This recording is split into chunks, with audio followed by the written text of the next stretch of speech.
Koke Papa ia i nai le maa whamangako so mako ka mata le inga le suma le boi le oi ia ta hui i ose koe tu no ia ia so ma whamu boi mangako lea o le amua ko sa pa kere kako bongo mua i kakua Koke Papa ai ma le anganga whamaro suma le whamai la kaurangi whai te awa sempi o toi ma ngere le suma pai But yeah, you're the guy who's so mean that. So find out what I'm talking So, I'm forgot.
Ia Samoa mai le vavau o le whauvau le na whai ona toi sui e se tas a le tai au pēna tātou iai a mai pa ia le tua i e whapēna tātou whailoa i e le tai au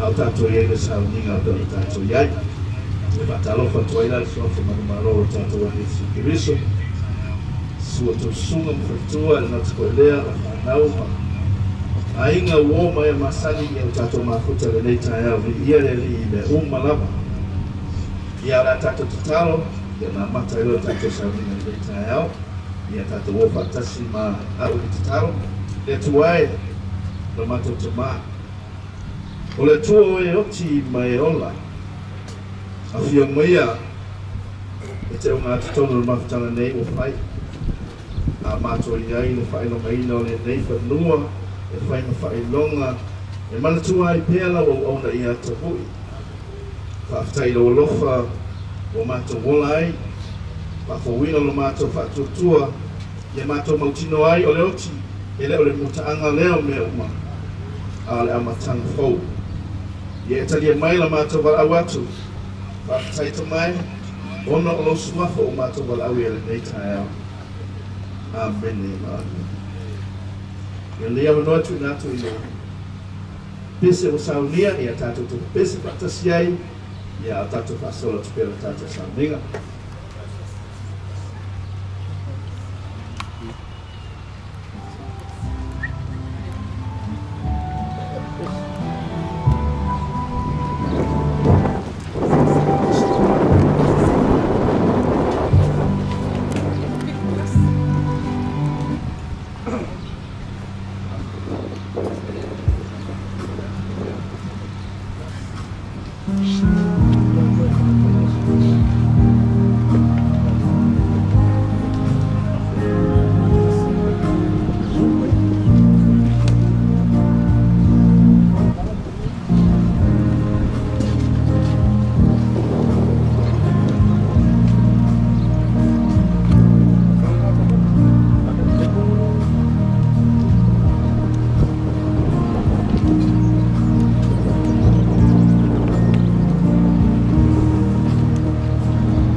whatai mo le vikinga matu no fie le nei tai au e se ma nei o se a bai o fie lele atu nei ma te mau ma oi le nu e whaavavau ia alo na whaina tā se i wanga nau tātou ta Iesu e vea mo tātou o imo tātou whaola ono whaine o tātou apa au tātou te lele atu ai ia mau tātou whailo ai mau tātou tua ia pei whana gere te maare nei tai au ia ne ling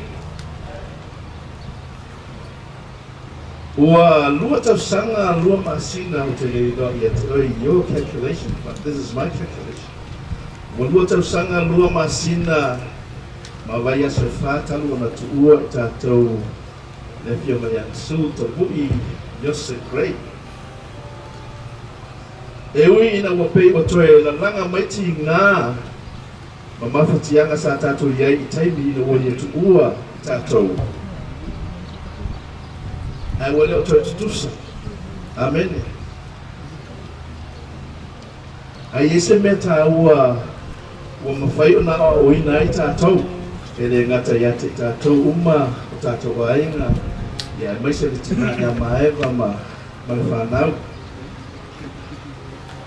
wa o ina i tātou ai maise le tina ia maeva ma le whanau i se o langa o mawhai ei o na soifua maola e au noa ma le tama amene e le ngata whai lea o mawhai e le whanau o na whaatinoina me le nei sa whapea o na o ina i a o soifua ta mui i te tono le ai lea lau a mata le whaatina ma watangia le nei tai au pio nei whisitasi o alo malo lava tupuola malo le ia le li o whamanuianga ia ua mea ma mea e atania mai ai e leo tuua tātou ta mui o lea lava tātou te mafuta ma ta mui e whamaonia e fu e monia e malosi le alofa e leotu. Love is stronger than death. So tanga lava u fausia e ala mai le alofa e te loe o se mafutanga e tu mauma o se mafutanga fo e umu.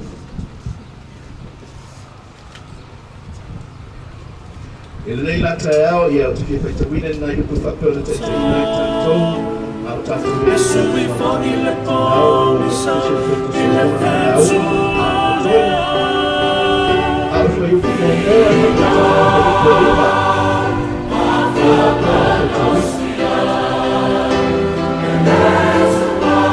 e mea mana o tau sanga i mea upa aona lava po i mea uma lava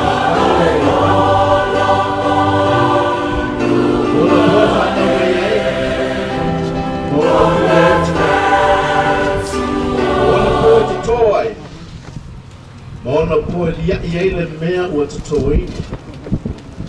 Ona po le peti ai. Ona po e atia ai. Ona po e tangi ai. Ona po e ata ai. Ona po e lafo ai ai maa. Ona po e whaapoto ai. Now I just want to read this in English for the sake of some of us who barely understand the language. Our reading is taken from the book of Ecclesiastes. And I will be reading from chapter 3, verse 1 to 5. It says, there is a time for everything, and a season for every activity under heaven. A time to born and a time to die. A time to plant and a time to uproot.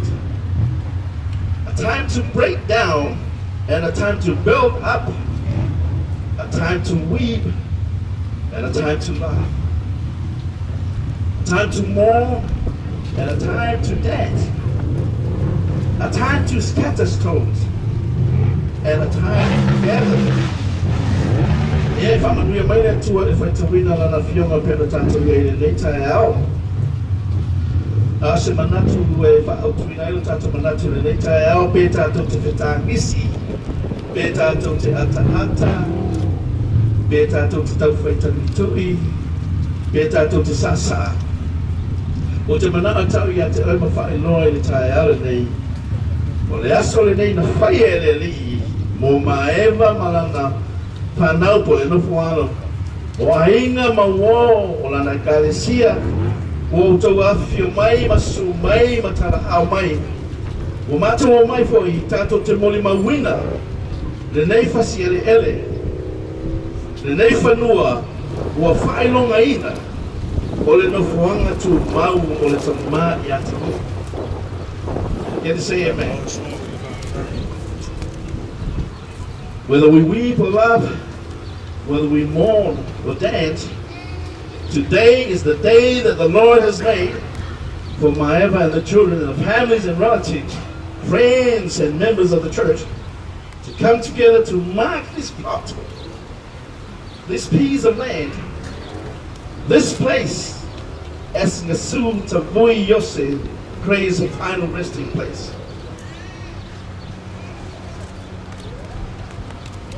O le mafa manatu e whailonga ai tunga mau e leo se tu maseanga e fau ia te tātou o whainga mamasani o lo tāu o whare tuspa ia o ni mea o lewa ni whai tātou te iloa ina ua maliu ia rasela o le whaatule ia kopo le maa e whai ma whailonga Pei ono mori mau ia le kenesa na namta upatosu ma le lima alfa upatosu ma le iwa ma le lua sepulu. Le whaapelo na whai tawina. Mai ua oti masera. Ua tanu I ala e wharata. O ete le ema mokile. O whaatua ia kompo le whailonga I lona tunga mau. O le whailonga lea o le tunga mau rasela. E iau o mai I le aso nei. Believe it. Ma no fai la no fa pe to le tai ale nei. O ti tapui. O tano I ala e farata o beta le ema fo ilea.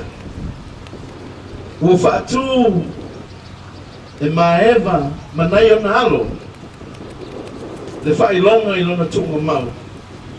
O le fa ilonga le tunga mau o tapui. Ua amata atu I le aso le nei. Amen.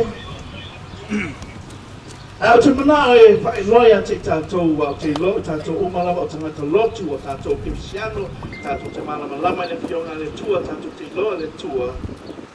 As Christians, we focus on the living stone.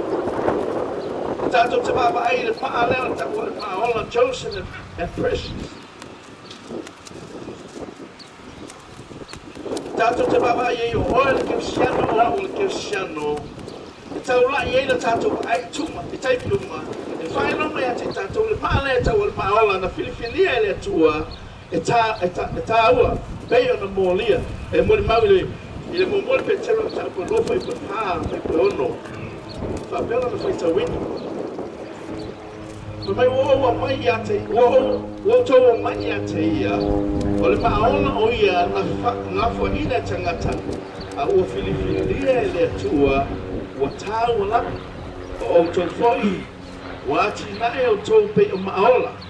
O le fale nganga. O le awas tau langa pa ia. E abatu tau langa fale nganga. E maalia I le atua. Ona o Yesu. Pa mai na fai upo ono. A wafo I ua I le tusi. Pa auta. O te tuu I siona le maa tuli manu. Ua filifilia. Male ta ua. E le ma foi se fatuatua ia teia. Amen. Le ma tuli manu le o tātou tuoi. E mana tua e pēr ngā luenga le nei. Sa ia whaia e le ngata e to tonu o lo tātou nei a inga. A to tonu fo le kālesia sa whapera nei anga lue ai. Mai la vea se fatu to to ia te tātou te mana tua e pē teibi uma. Mea le lei sa ia whaia. E te noe lua mea mga kua oe e tangata. O mea le lei mga kua fo oe mea lea. Amen. A tala noa la I mea le lei. E tātou te whapeane mai mau. O alwaku tangata le lei sa I loa hene a inga. Sa whauwhau tua I mea le lei hene a inga. Amen. Ai a festa nga te mana tua ni me le lei. Ka mai lo mo liu se kulo te so le lei au kua. A le aso nei o le wa tātou mai Mala tātou foi ma, lea, we've got our stone here. E whaelonga ai no whanga o lango mawaina na auna, o le maola, o ia o le maola. Na wawai mai, i le maa leo Iesu Kiriso. O sita maa lofa i le ngata i leo, sita maa anga le lei sa whapeo na manuia e le aina.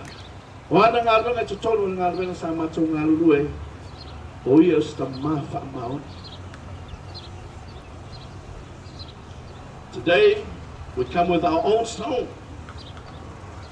This great market to mark the final resting place of the remains of our living stone.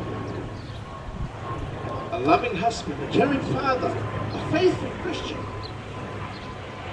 Nasul Tabui Yusuf Craig. This stone is like Rachel's stone. A marker to help us remember. Le nei la mau tatu tuina hi o se mai fa manatu me pe ya te tatu. Me le nei na feia tabui po tatu. Amen. So le aso la le nei o tatu tuina tuai le nei ma. O le whailonga, o le alofa, o le whaaloalo tatu te abatu tamata bui. Today, we dedicate this headstone an expression of love and respect towards the good. Amal mole lava te wala awa tu nisi la inga po le whanau si o lato o tina le lipine ma tala la tato ma ale o tato yeine tala ina o tato ma.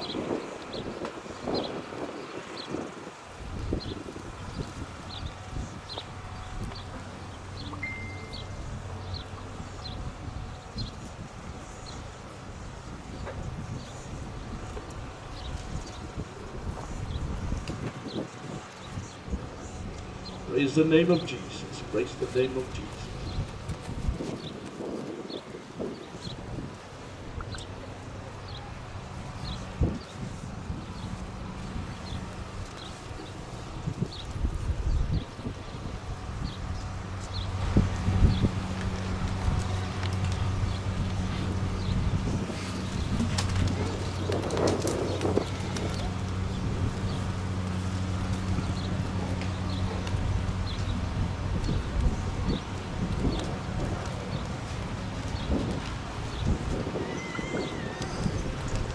Te loe sau se taimi ona tau sila sila le iei e whakata ona le ua tulu whātua le maa ia te o tau.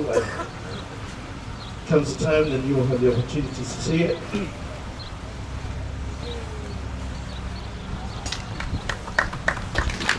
Hallelujah. E te lea i e se whakatala anga leo i e runga i le maa lea mātu manaro tupola. Se o le whanau po se i ona koe tō pina mai mo kako se i whalongorongo kako.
Sunset,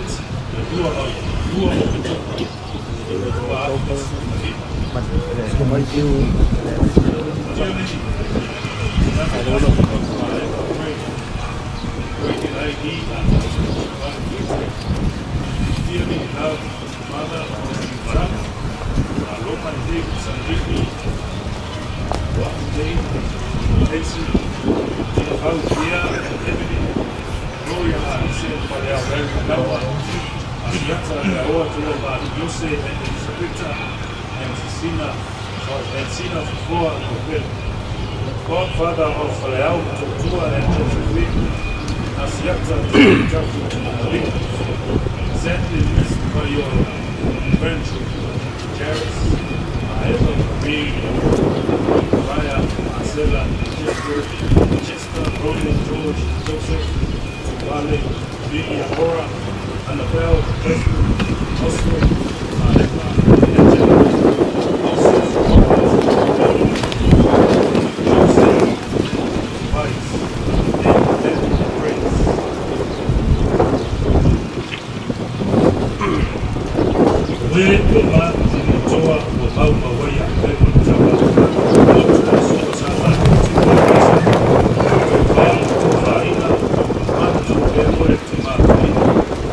Thank you, Lord, for giving us this great day to be a beacon of light in our lives. God, not forgotten. Glory be to God. That we also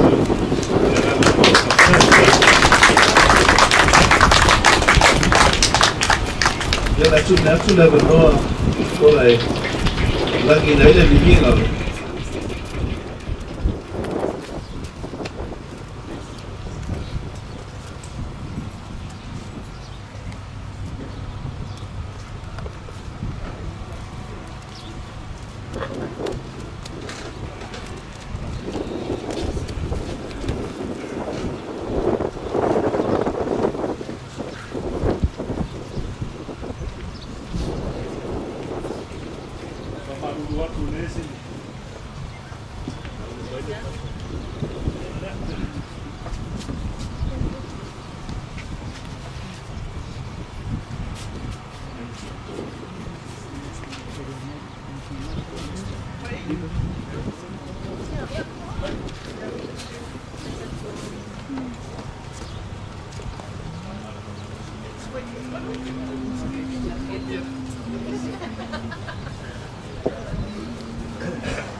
O te masalo a e tāmila milo pe te alo te mata pe te mai mo I le tele o te mau ne.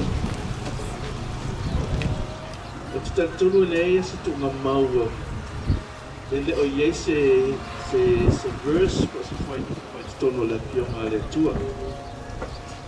Can you say amen? Ala wika o talanga. O leo ngā ia wae e nā unga mai mawhai lo mai a te tātou ni manatu le lei. A o tātou ia lo tātou au nau pia waipe. O lea uia e woti o ia o e le ni. Ka manatu mai pia te tātou, a o tātou I tātou te tātou pia nao tātou o langa I na ia. O mai na mala awa le ni ia o mauti nole no fuanga tātou te amai. Amen. O lona luana e awalo o wola o ia ke riso le. A lo woti. Lo manuia lea. A o tātou wola I lau langa le. E manuia tātou I lau tātou I ewa tasi manuia. A o mai koe ngala pala awa le li. E manuia tātou. Amen. Amen. For to me to die, for me to live is Christ, and to die is gain. While woti, while wola. Olo ia kiriso lea a olo woti, o loo manuia lea. Mai e whai ati tātou au tātou wola ni lalo langi nei. Ia o tātou wola whaatasi ma kiriso. Live with Christ. Au mai na wala au ale ni ati tātou. Ia e mauti noa lama tātou te ia le manuia. Ia. Pe o nai upu ia I. O verso si alo ka pēra tu sia I le maa pēra I le tātou. I know you all come with memories of Tabui, and some of you perhaps have thoughts that you would like to share with us. O te loa o tātou uma o tofu tātou mani manatu le nei o lo tātou mai whatasi le nei tau e tātou te manatua e bea ia le tama I a Tabui. A o te loa sau se taimi I ona o ole ia se tātou tāroanga ma se tātou sharing. Ia o tātou ia I pēle tātou sauninga le nei tāiau. Ia o manatu se I masoro pēle tātou sauninga pēle iai. So, o le aso lale nei. O tātou tuina ina maa wha manatu ua whaingoina. Ma whaamautuina. E whaingoa atu. Po I lava e wia le nei awala pe oso mai I se tulou. Lātou te loai. O le tō whaia Tabui na su Yose Gray. O lo ta oto I nei. Amen. Today we leave this headstone naming and claiming this final resting place from the Su Tabui Yose Gray. God is often referred to as the Rock of Israel. As we go home today, remember God, the firm rock upon which we stand, our foundation in both life and death. Well, that's all in there. I feel ilo mota. Ia e manatua le tua. O le tua o le papa leo Israelu sa maluai. O le papa mautu lea tātou te tūtū mau ai. O lo tātou whaapae lea e whaapae ai o tātou o langa. E le ngata I le ola le nei. Ai o ai le oti. Ia I mea mai le tua mo tātou I le nei a waoli. Le whaia se te talo ia e vai ua tātou sau I le nei tātou. Praise the name of Jesus. Tātou o whaatasi mā o le te talo. You hold the time with your hands and see it all from beginning to end. Please keep and carry these precious people in their sadness and loss. Cover them with your great wings of love. Give their weary hearts rest and their minds sound sleep. Lord, lift their eyes so that they may catch a glimpse of your eternity and be comforted by the promises of heaven. We ask this in the precious name of Jesus. Wea umia le taimi o ao, ma wea sile peina mea oma lava, mai le amatanga e o atunava I le ngata a mole mole ta mai. Se e umia masapeia o tangata, a awhia ngai ai ma le whaanoanoanga ma mawhatia. O fitia I lātou I au a ao lofa. I nei o maua ai se malolonga I o lātou loto o mamanatu. Le li ie, whaapupula ina o mātou mata whaaleanganga I a mātou iloa atu lau whaavapau. Ma ia whaamawhanawhana ina o mātou tangata. I manuia wa e fola mai mo I mātou I le rangi I o mātou wala watu nei me umalawa ala I suafa pele o lo walo o Yesu Kiriso. Amen. Amen. Ia whamanuia. Tele mai le tua le tātou sauninga le nei tai au o suafa Yesu. Amen.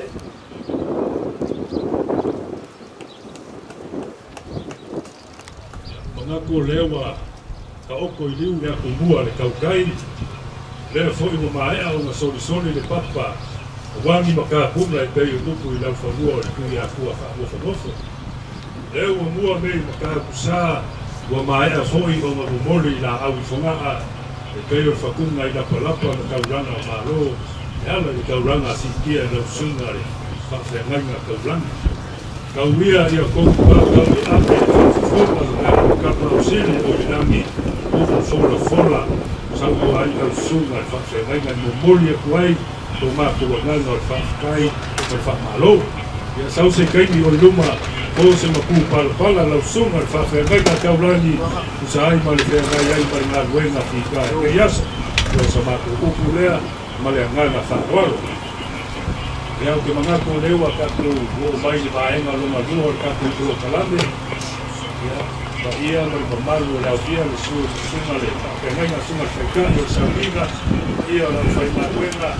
Ia a inga aure manata I mese fuku ia o le kalesia I o ngā kuranga wharupe ia se mai au tō kanga maru ia o le asaudia e pionga ia mangula whapepa ia o ainga manua na moni aku whaasolo kula lole whaamasa o whiri ai ka kurasa ma whaase moi ma le nganga whaaralo.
Eu te manaku a tela no fala. Sai aí da vale. Ko swanga yonga ya kula na. Ai mana do. Ama ai ale saminga loku nei le fapa ia ino ma fa manga. Ka ko fa se kwa ka ko se fale aplicana ka ko na fukai. Ia ma fa mai ka ko wasi. Ia ia ke ko pose di no kula no se le ka ko ni. Kula fogo na. Se olhar lá leva, assim ele não ya oleh apa mai ana bagi kemas ya mera lea ya manga kunia ule ko pana tio tapiana ule no dona taupina la ka kumaliana na tawalu io ayu madua ya apa baya na tabuya paisi ko wa kami na tabuya io le disia senza ko kumaliana na tawalu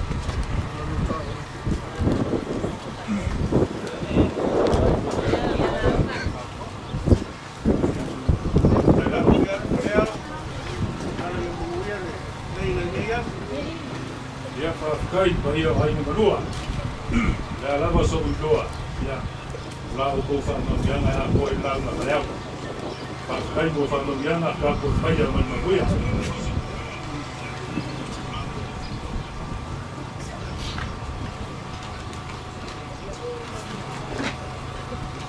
me mangaku leo wa sili mea le seunga awa o leo wa kauna ngai fore na i tonga kaupunga ua maku fo i falenga le kaukai sa wha mamusinga o le wha i tonga leo le muka o se wha moe ka ua e o ngai ai kei aso ma le wha moe le maa wha mangaku leo ngai ane ua ka ai le ingonga raku langa le aso makala fulu le nupe i neanga nga moe ai ni kamo wa kausili mua lava o au whapoi ni lia ma o a saan fili upu a wā pa ia ma mamalo na so mua lava o whakulou lea kua le kamā le alo ma le nganga pa ia i maka i salu o mea malama ulou mai mo sunga e whaife au kaulangi o au whakupenga mo o no whakua ai mai se foi le lava loa le au whainga duenga ko kofi a lea kua i soko se whaka whai kaulangi Kulonga al paia o le kalesia ionga kuranga whalupe.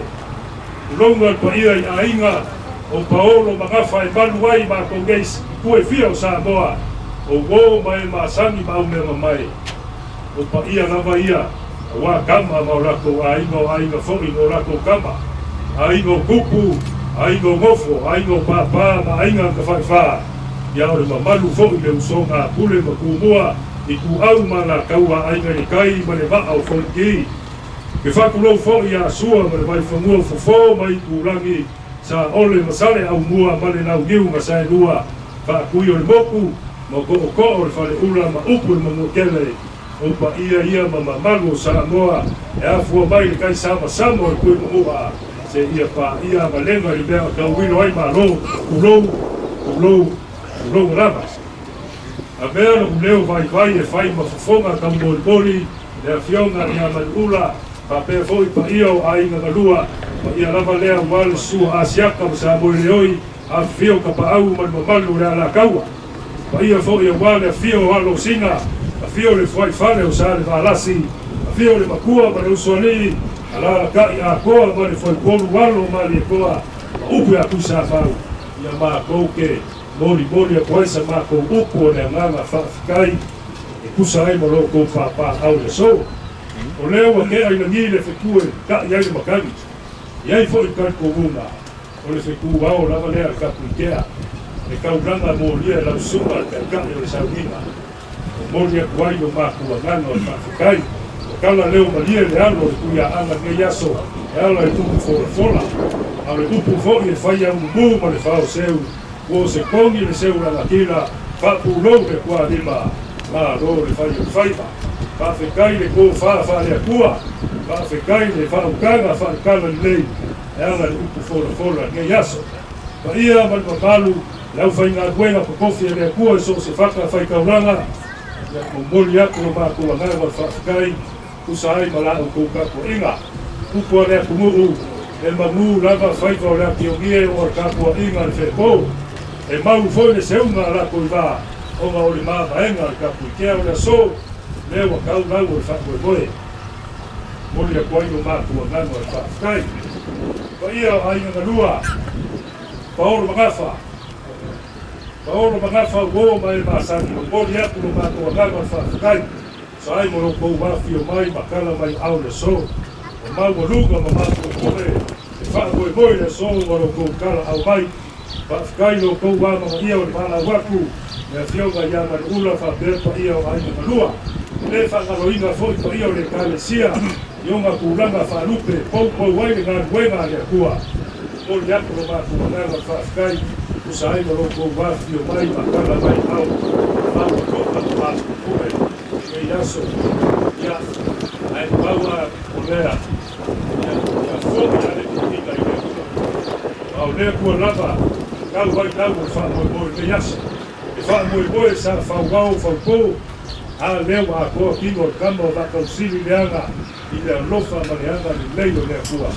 Ia kuma upea no ma lava kukinga e whaamau lava. Ia, e whaapea leo sa mako whaakaranga.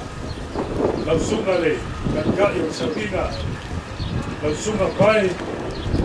O te au o sepi o kau ka nila. Alu mai o leo sa uia le fionga ya mani ula fa per ia o ainga ngalua se mea lofa whakauwaa mo lau sunga e tu sa ai mali ngā luenga whika mo na kako mafkanga kei aso ngā romaia.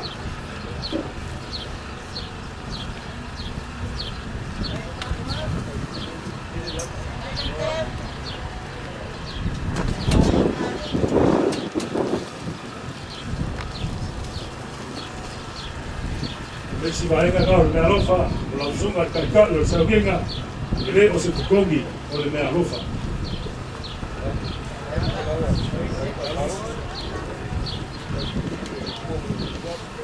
Lau sunga le whawhengainga kaurangi, lau sunga whereti, ia o le lupe whaanele ngei ai ngā wā, a siaka sa mo le oi ka whaau ma le ala kaua, ia le maia, o le mea lofa lea o lau sunga.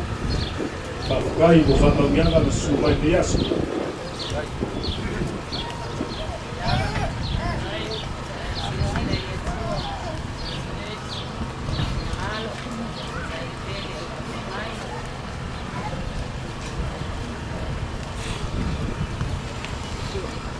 Ia manga wak foi ia o lo kako whakasi se kasi o au taunga whaia le kua sunga le o whengaina taulangi a mai. Ya, namanya, kai mo ngai aso, me fa moe, wale o inga o kako, sa winga ngai, wale sina mai moe kako a inga o le mo fai mo pa au mai, o mo pulanga o le, pula fonga ma fa ma mo yang nam langi ne o kai, o koi da nga o fa kai.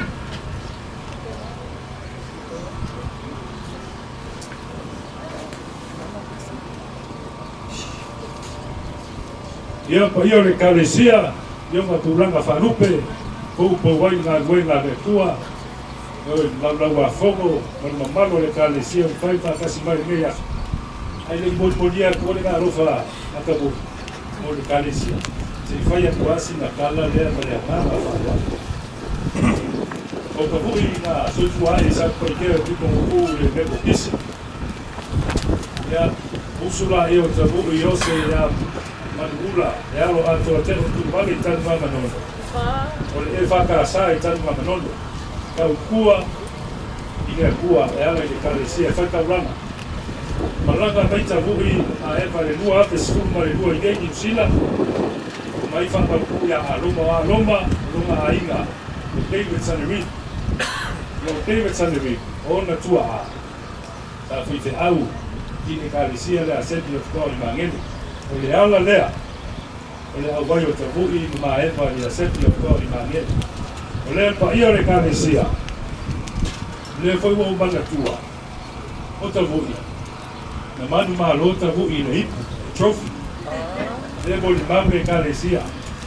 O le trophy lea, o le tangata au puto sili o na te lela na tauranga. O lafo i le kalesia. Lai o le fale le ipu lea, le whaima whama natu i ai mātou. E ola au no tavu i le tua, e anga i le kalesia. Tala le tavu i a mātou. E le ka ua po le ale loku ke anu, o le mea kaulia. Ia e anu loku mo kau kua i le kua. Pao onga ngasi o mātou tamai le ngalo. O lea, i au le kalesia, o le mea lofa lea ka vo i mo le kalesia. E a whetala.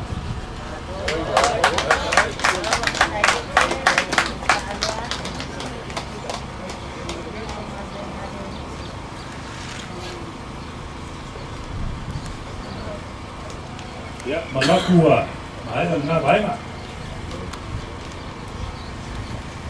Ya, le pa ia man mamalu le au fia. Le foi wa saugia na fioga ia man ula ma pa ia wa ainga lua. Mea lofa whakau waa vo wale mamalu le au fia. Wao fia mai mea so mau wa lunga ma maa kutunga e whakau gola so. Ko lea, ia, alo maia. Leo le a kanu whaiak. Ia, whalutua ya vasa Sanerivi, lau mea rofa leo whauat.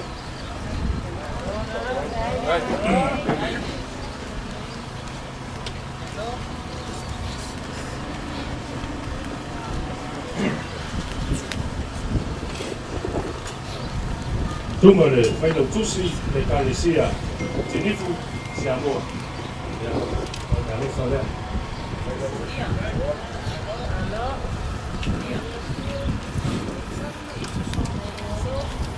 Sunga wha maoni o te utupe o le kalesia.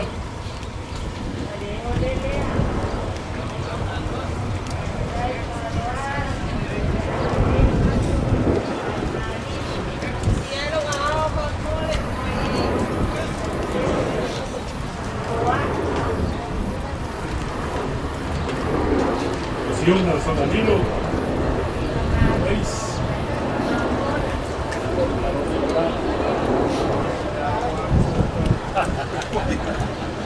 Fiona Tungamalas, Salvini.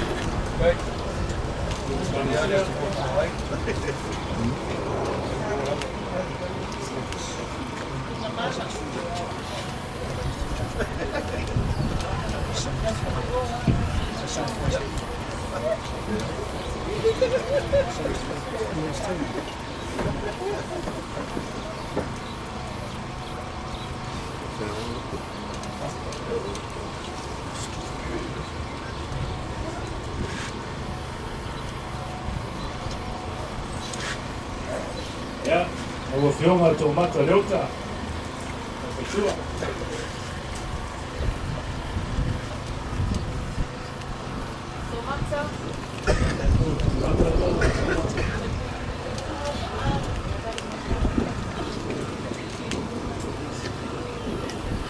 Tua ya filia nano. Nano falea. Tua ya mangula ma ai madua.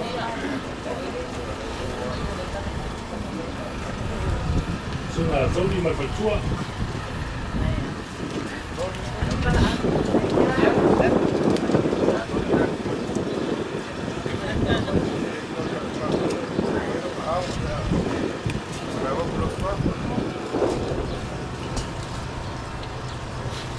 Fiona ya tafanga new ina masu great. Ano ba dai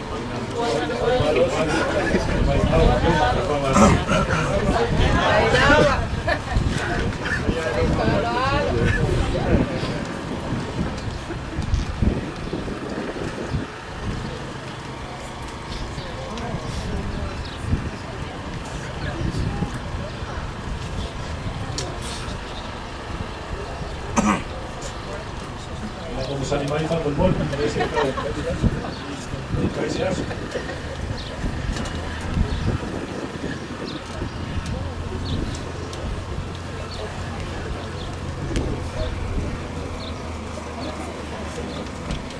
Ya, cultura ya Taupanga Tuingamala. No falemos,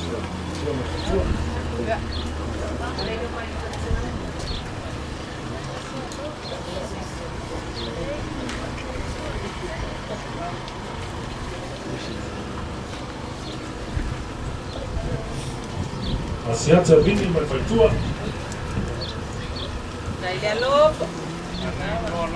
A Fiona ya Mangula o Oa Marcel.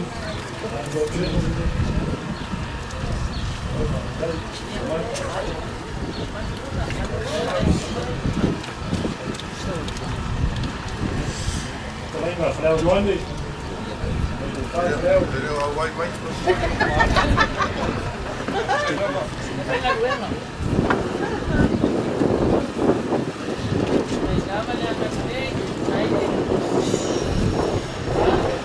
Yoga ya Safama ni yawa.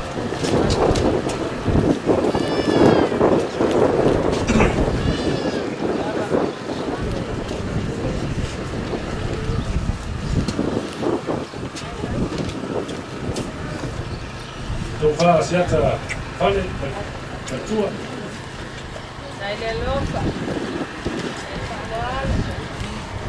Dale a malos.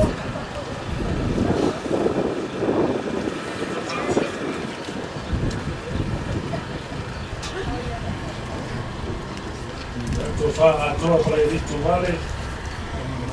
No Katua la mata.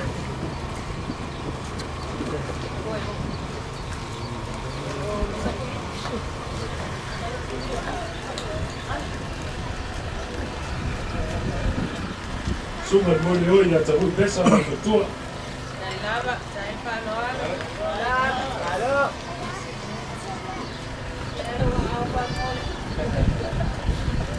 A fionga ia tia fausefo. Tua.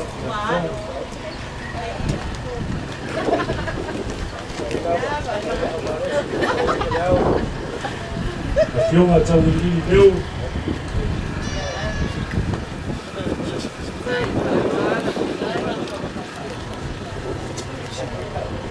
A fionga ba fusuana a reki mai fatua.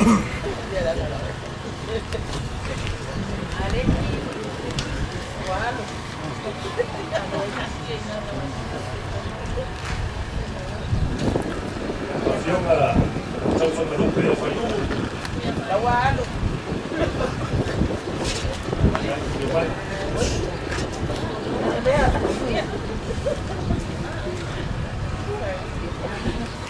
Sunga tapu loku weta pene. Fatua.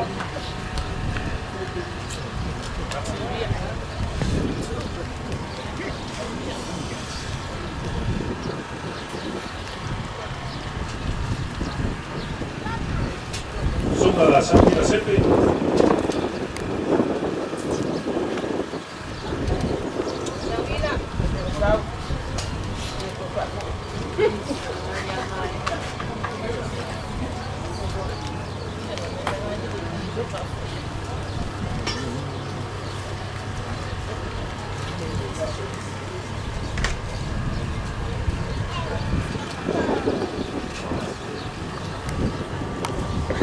A fionga manele so sene a Messi.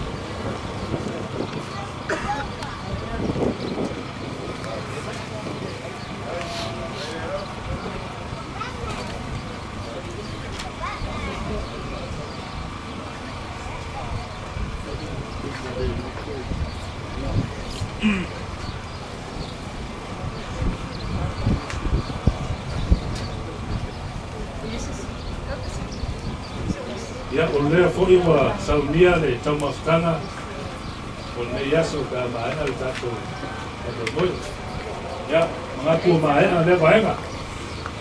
Ia lausunga le kaikai o sauninga o le paia ma le lava loa le au whainga luenga pakofia le akua so se whaka whaikauranga paia ma mamalu le kalesia i onga pūranga whanupe paolo mangafa uo ma e maasangi sa mo lava leu kokoko le aso ma koke mungoni aku vai manu kuenga fa manu wa a fai mo le so o lo kiki le au lo vale se ma ko tau whainga vai ke aso ko fa mani wa ngau maki vai noa e pe uku fai parami ma sa ko ikea al ma ko kakalo ya lo famia le aku e fa kumu me o le ako ko ma ko tau whainga ke aso ia whakai leo masoma ko leo na afo ia a uwama le fua maka ape le fua mamsinga ia wholau ala ma langi mama lau sunga karkai o sanginga langi mama le lava roa na whainga luenga profi le fua ia maua le ko whai a inga aua le solo le fue pe ngau le ko ko'o le usonga pule ma kumua i liu mai alo le lupe ia mangu ia kele a inga malua wha sitisili o manguia so ma ko kina pele inga le afionga ia manula ai o bola i le rofa ma le anga le leo le kua manguia kele me yaso so i fua ma ia manguia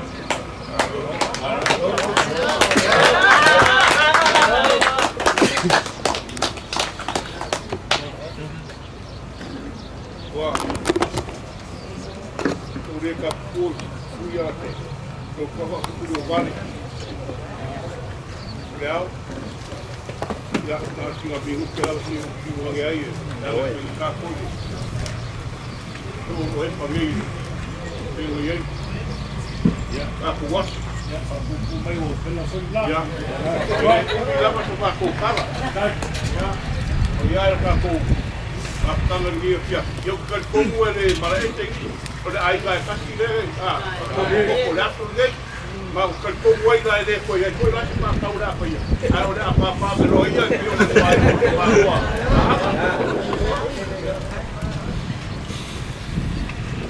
okay ora ore ko kai ma au pero que ko pa ro la ko loa eu ko pa ia mo ko sa mo ko pa ia wa pa ia wo ko pa ka wo ko pa ko ia pa pa ra pa ia sa moa ele ko ia a veces ainda se va a ocupar no cranga, que foi tal poco seu.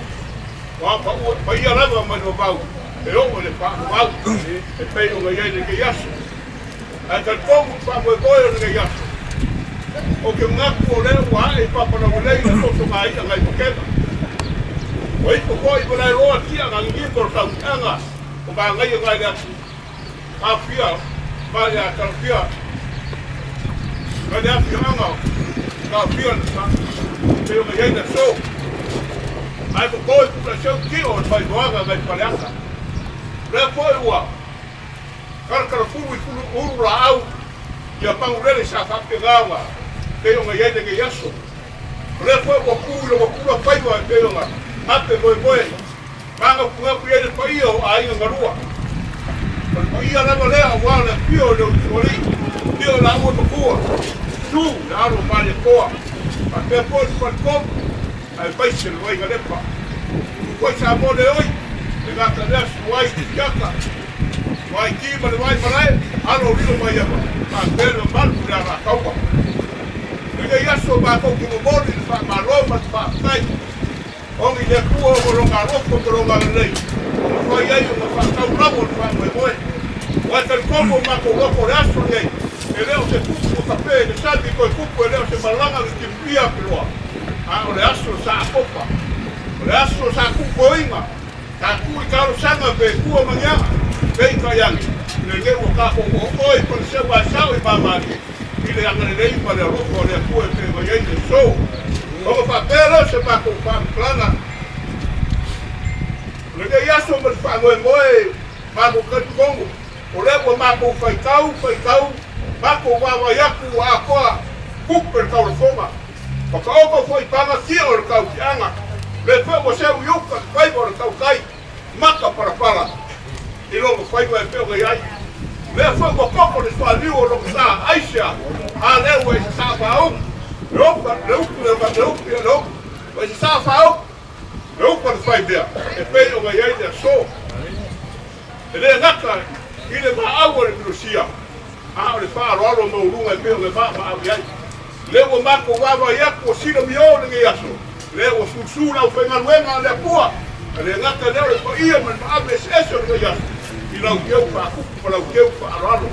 E alo i se leki paia e peo ngai maa ai.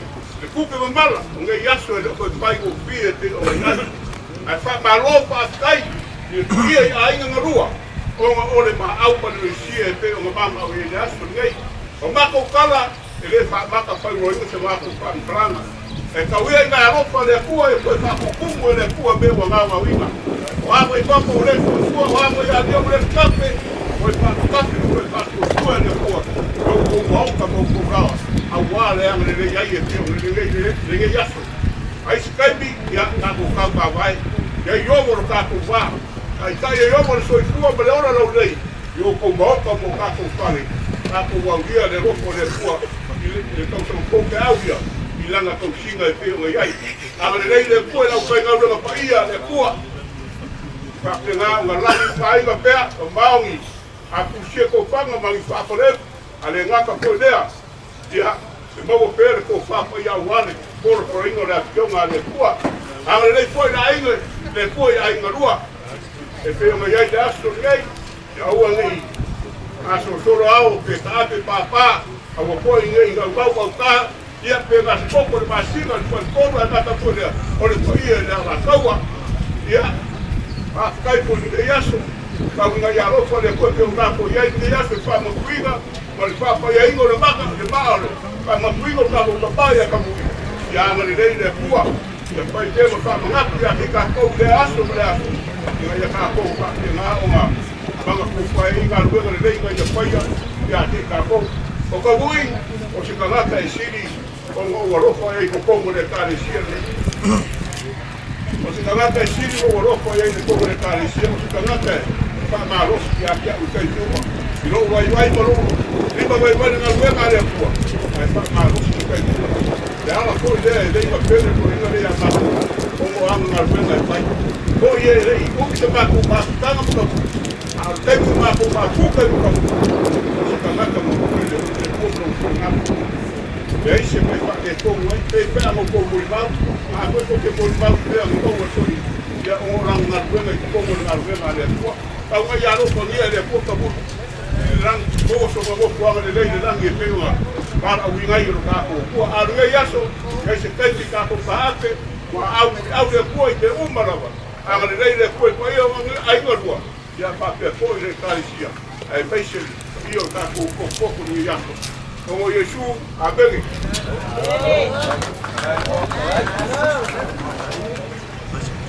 Maru, kalai, kumangatu lewa, whaifo re kangoa, lo whonga lafo, ma le whaukanga, whaamalu, tau sunga le whaukusa le kālesia, whai ma whonga tau mori, tankai, saunina, ma manoa tau whangan moina, te kofi le kua, ma te whoi le kālesia, iau ma lo whanalongia, paolo mangafa, au mai me aso whamalo, kalai, ma lo whoi saumoa, Manie whanonga ngei a inga e kusai mo lo whonga lafo ngei, Ka iau maleaso, ia whapelea, o mewa kako whaia, ia a maea se nga duenga o le mei na paua, o kako whapelea, kako rapa o maunga ni a wā, ia kuri plene di ina, mai whakamukana i kua, wa o ina e o me na lava, ia mone koine, au kai, sunga le whaikakosi, ia, e maua na maunga, maua whonga ia, ko whāma i whaukanga wā whenga iai mai whafo mai kālesia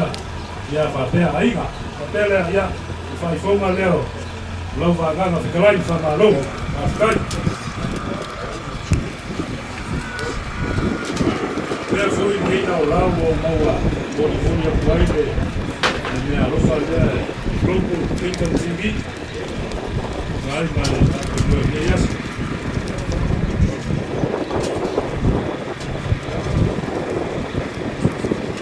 Matu leo a kudamu pau wa papa leo lo sunga kakado saudita na ngana pa walo na kuma ngana sikalo ia sina ngana ngana Te malo son loa au leo tato tau no mai de si ui po le pa vino tato maftana pe mei yas Vai saúde depois seu nome. A cura que a tiola de uma cura fumo. Ali é fumo. E aí o cura fumo ali, o caco wallet cura fumo nila no lang pela sa oasis. E aí after me uma lava, já pelo tua ainda. E o rolanga ali aí. E ela fez tato talo e foi ele tato tão bom ali. E aí vai o tato sabe. E eu não vou ver. Mato video tu mah, sama tu amat tu video le nei fo mato ai ile ia ko ile uma nova ile inga matai o matai do mato tu mai malo wana le mai le ie ia le o fato wina ile uma nova ile panu ia le mato talo ia le ia maheva na le ie ia te la tu fatu mawina pelo la tu fia la wo fio le ie ele ngata foi lea o ainga o foi na mafuta mai le nei aso o wo mai masani ia le o mato moli mawina le nei aso le ie fo ile bi inga ila o fio mato talo le ie e sa stai mato ta ape o pe no muli wina i mato le ie lo nga pui ma le lo ia te mato ia mato tau no i sanga le mo fo ile bi inga ila o fio a beta ma fo pe na lo wina ma mato le ie mato talo ia fa manuia mato talia Mau so matou whasilinga malos. E wala wala o fio malau ngā wena pi. Ia oi me o malawa o na lo suafa Yesu.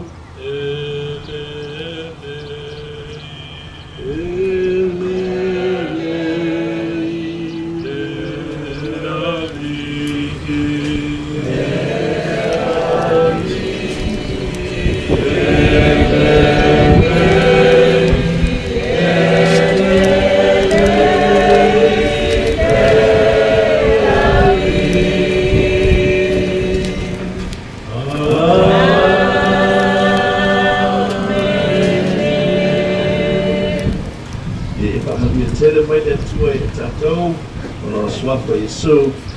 Amen. Ai ka po whanogara ngai se konu o imu manguira ne yaso. Manguira kele ne yaso, so i fua ma e manguira.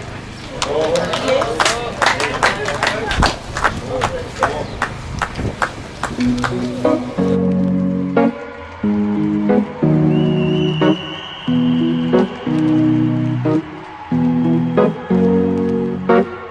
to the ones that we got. Cheers to the wish you were here but you're not, 'cause the drinks bring back all the memories of everything we've been through. Toast to the ones here today.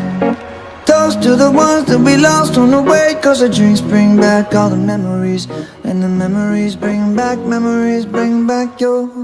There's a time that I remember when I did not know no pain, when I believed in forever and everything would stay the same. Now my heart feel like December when somebody say your name, 'cause I can't reach out to call you, but I know I will one day. Yeah. Everybody hurts sometimes, everybody hurts someday. Yeah, yeah. But everything gon' be alright. Gonna raise a glass and say, hey. Here's to the ones that we got. Cheers to the wish you were here but you're not, 'cause the drinks bring back all the memories of everything we've been through. Toast to the ones here today. Toast to the ones that we lost on the way, 'cause the drinks bring back all the memories, and the memories bring back your. Memories bring back your.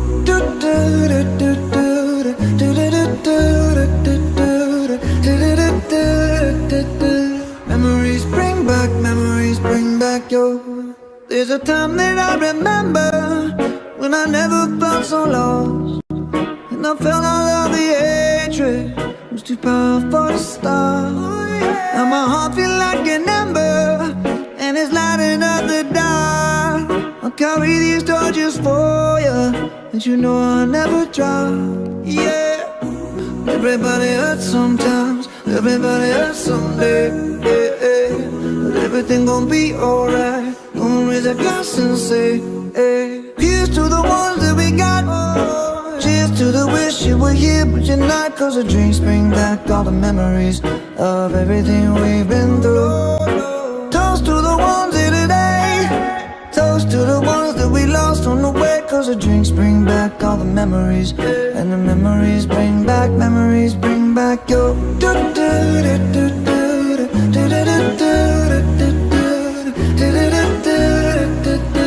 Memories bring back your.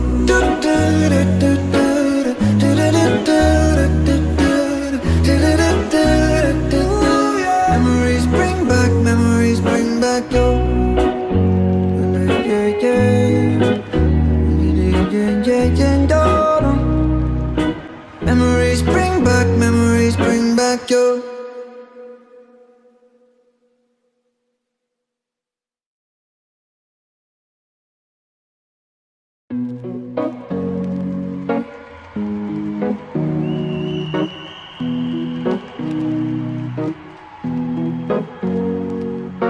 Here's to the ones that we got.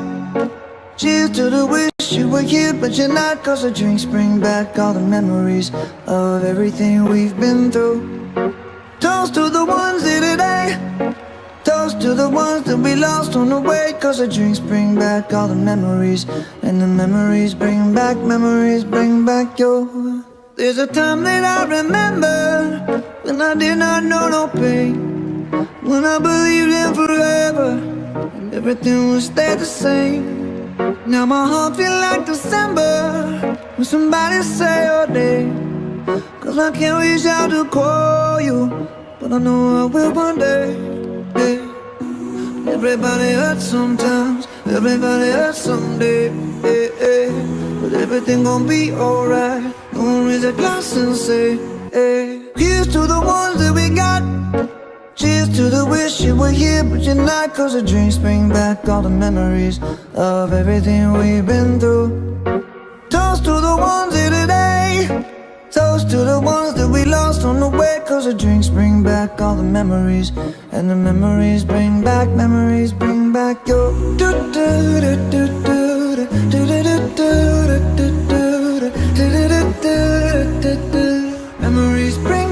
Memories bring back your.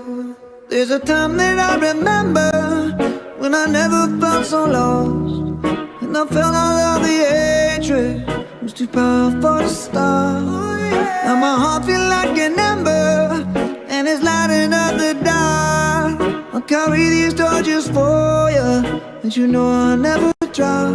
Yeah, everybody hurts sometimes, everybody hurts someday. Yeah, yeah. But everything gon' be alright. Gonna raise a glass and say, hey. Here's to the ones that we got. Cheers to the wish you were here but you're not, 'cause the drinks bring back all the memories of everything we've been through. Toast to the ones